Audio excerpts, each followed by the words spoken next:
Kilas balik ke Lido muda yang menyaksikan pembunuhan seluruh keluarganya. Choi Hyun-sik membawa Lido muda ke kantor polisi untuk meminta keterangan dan meninggalkan pistolnya di atas meja untuk menggantungkan mantelnya. Lido mengambil pistol itu dan mempertimbangkan untuk menembak pembunuh yang mengejeknya di sel polisi. Saat ini, Lido dan timnya tiba di rumah kos tempat Jung Tae melanjutkan aksi pembunuhannya. Dua petugas polisi yang tiba lebih dulu di tempat kejadian mengarahkan senjata mereka ke arah Jung Tae, tetapi ia tetap bersikukuh. Ia membalas tembakan dan salah satu petugas terluka. Lido memutuskan untuk mengalih perhatian Jung Tae, sementara petugas polisi lainnya berusaha menyelamatkan sebanyak mungkin penghuni asrama. Akhirnya, Lido berhasil melumpuhkan Jung Tae dengan membentukkan kepalanya ke dinding. Detektif So dan tim investigasi kejahatan termasuk Kepala Yun dan Kapten Jo mengambil alih TKP. Lido masuk ke kamar Jung Tae dan duduk di tempat tidurnya. Ia menyadari tempat tidurnya terlalu keras, jadi ia memeriksa di balik selimut dan menemukan lebih banyak senjata bersembunyi di dalamnya. Para detektif mengambil senjata-senjata itu dan Kepala Yun meminta Detektif So untuk mencarikan mereka seorang ahli dari militer. Detektif So meminta bantuan Lido, namun Lido dengan mudah merakit ketiga senjata tersebut, membuat semua petugas tercengang. Ia memberitahu mereka bahwa senjata api ini pernah digunakan dalam konflik di luar negeri.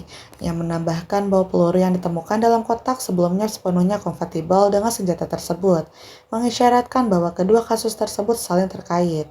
Di tempat lain, Jungman dan anak buahnya parkir di luar sebuah tempat usaha, menunggu untuk membersihkan sisa-sisa jasad majikan mereka, Soko. Namun, anak buah Soko meninggalkan tempat usaha tersebut dan memaksa pemiliknya untuk menyerahkan perusahaannya. Setelah kejadian itu, Soko menyerahkan perusahaan tersebut kepada Yonggu. Soko dan Yonggu meninggalkan Jungman untuk mengambil alih pembersihan. Anak buah Jungman memasukkan mayat-mayat ke dalam karung, sementara itu, Jong Tae berada di rumah sakit. Ia memberitahu Lido bahwa seseorang mengirimkan senjata kepadanya melalui kurir ketika ia membutuhkannya.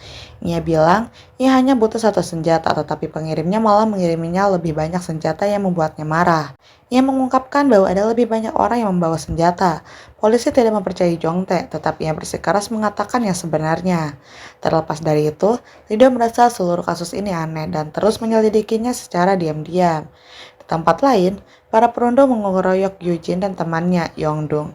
Ketua geng, Songjun kesal karena Gyujin dan Yongdong tidak menyelesaikan tugas mereka. Para siswa berjanji untuk berbuat lebih baik dan para perundung membiarkan mereka pergi. Sementara itu, siswa lain hanya menonton dari kejauhan tetapi tidak menawarkan bantuan. Di saat yang sama, Wonsong sang pelaku kejahatan seksual sedang berbelanja di supermarket. Ia meninggalkan supermarket dan pulang ke rumah. Wonsong menemukan dua paket di luar pintunya yang ditujukan kepadanya. Di dalamnya, ia melihat dua senjata, sebuah K1 dan sebuah K2 dan ia dengan mudah merakitnya. Kembali ke Jungman dan anak buahnya, mereka sedang berada di padang pasir, mengubur mayat-mayat. Salah satu dari mereka, Tuan Kim, masih hidup dan ia mencoba menawarkan untuk menyelamatkan nyawanya. Ia memberitahu Jungman bahwa Soko tidak berencana menyerahkan bisnis yang mereka rampas darinya, tetapi ia akan menyerahkannya kepada Yonggu. Anak buah Jungman mengira Tuan Kim akan melakukan apa saja untuk menyelamatkan diri, terutama ketika ia menawarkan ratusan senjata untuk melawan Soko. Jungman menelpon Soko untuk memastikan kesepakatan itu masih berlaku. Jungman bersikeras akan memberikannya bisnis sesuai janjinya, sehingga Jungman memukul Tuan Kim dengan skop. Keesokan harinya, Wonsong membawa senjata ke atas gunung. Ia berlatih menembak di samping pangkalan latihan militer. Tempat tembakan dari pangkalan itu menyembunyikan tembakannya. Jungman menghubungi Soko untuk menanyakan kabar terbaru tentang pekerjaan bersih-bersih. Ia juga bertanya tentang serah terima bisnis seperti yang dijanjikannya. Tetapi, Soko mengatakan ia akan menyerahkan bisnis tersebut kepada Yonggu. Setelah meninggalkan kantor, Jungman menyuruh anak buahnya keluar untuk makan dan mandi sementara Ute menemaninya mencari senjata yang disebutkan Tuan Kim. Jungman dan Ute menemukan mobil Tuan Kim, dan di bagasinya terdapat pistol dan peluru. Ute berpikir mereka harus mempertimbangkan langkah selanjutnya dengan matang dan mencoba mencegah Jungman mengambil pistol itu.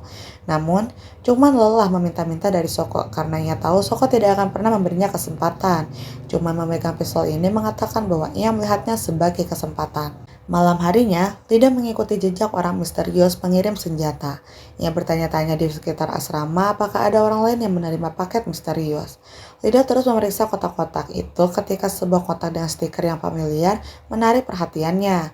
Lido ingat pernah melihat paket serupa di luar rumah Wonsong. Ia segera menghubungi Detektif So memberitahu bahwa Jong Tae menerima paket, begitu pula dengan Wonsong. Detektif So dan timnya telah mengincar Wonsong karena ia melanggar ketentuan monitor pergelangan kakinya.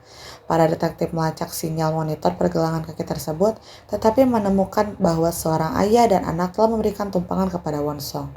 Wonsong melepas monitor dan ponselnya lalu meninggalkannya di dalam mobil. Lido menyelinap ke rumah Wonsong. Ia tidak menemukan Wonsong, melainkan bertemu dengan seorang pria yang mengaku sedang mencari paket.